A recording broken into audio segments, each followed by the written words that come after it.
जी गुरु जी बढ़िया।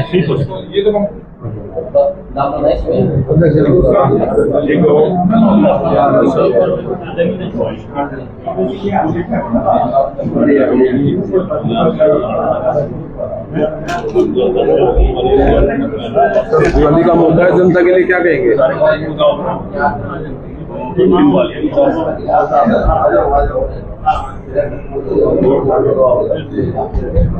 ये वर्ष 2024 की धनतेरस की, दीपावली की, भैया दूज की, गोवर्धन पूजा, विश्वकर्मा डे और 1 नवंबर को हरियाणा दिवस, गुरु नानक जयंती और छठ पूजा की हरियाणा के सभी निवासियों को, भारत के सभी निवासियों को भारतीय जनता पार्टी हरियाणा प्रदेश की तरफ से बहुत बहुत बधाई और शुभकामना।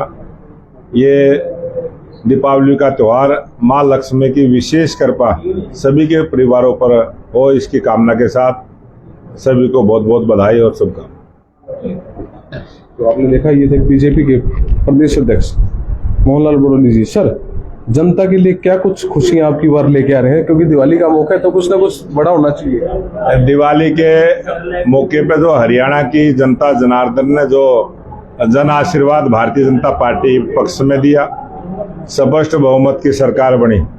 और जैसे ही हमारे लोकप्रिय मुख्यमंत्री नायब सिंह सैनी ने 17 अक्टूबर को शपथ ली, 13 मंत्रियों ने शपथ ली, उसके 2 घंटे के बाद ही 24,000 से ज्यादा बच्चों को पक्का रोजगार देने का जो सरकार ने काम किया है, ये दीपावली का भी और सरकार का भी बहुत बड़ा तोहफा उन नौजवान युवकों के लिए है जो रोजगार की उम्मीद में काफी समय से इंतजार में थे। और उस इंतजार का कारण था कांग्रेस पार्टी का भर्ती रोको गैंग, जिसने कोर्ट में जाके और चुनाव आयोग में जाके उसको रोकने का काम किया था। फिर भी भारतीय जनता पार्टी की जो तीसरी बार सरकार बनी, उसने जो बहुत अच्छा फैसला लिया। और जैसे ही पहली मंत्रिमंडल की बैठक हुई, जो चुनाव आचार संहिता के दौरान ही सर्वोच्च न्यायालय का जो फैसला डीएससी समाज के वर्गीकरण को लेके आया था, उसको भी सरकार ने लागू करने का काम किया।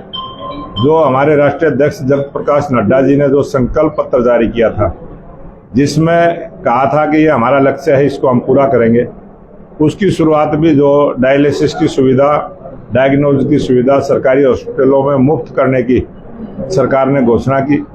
और जो सरकार का लक्ष्य था कि 24 घंटे बिजली देंगे, मेट्रो रेल की सुविधा देंगे, तुरंत अगले दिन ही, जैसे ही सरकार को तीसरा दिन हुआ था, दिल्ली निर्माण भवन में जाके रेलवे का जो प्रोजेक्ट है, जो आरटीएस की स्कीम है, चाहे उसको करनाल तक ले जाने की बात हो, चाहे पालम एयरपोर्ट से लेके और जो उत्तर प्रदेश में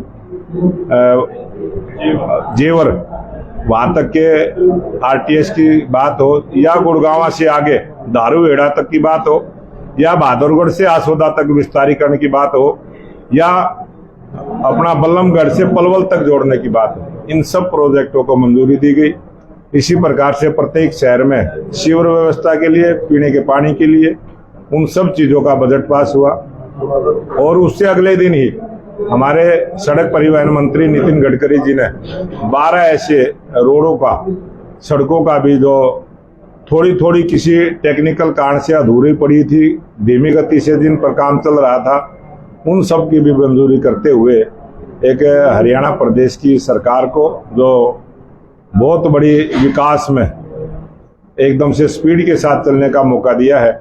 और इस दीपावली के शुभ अवसर पर जो लोकप्रिय मुख्यमंत्री नायब सिंह सैनी जी ने जन कल्याण की योजनाओं को लेके, विकास के काम को लेके जो तेज गति के साथ काम करना शुरू किया है, ये हरियाणा की जनता के लिए बहुत शुभ है। सर, एक व्यापारियों का मुद्दा इस वक्त उठ रहा है, जो लगातार क्राइम बढ़ता जा रहा है, इसको लेकर सर क्या कुछ कहेंगे?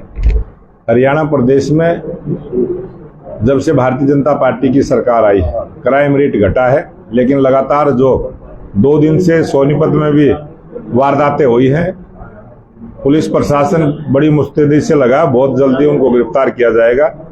और इस प्रकार के घटनाक्रम ना हो उसके लिए सख्त से सख्त कार्रवाई होगी। चलिए धन्यवाद।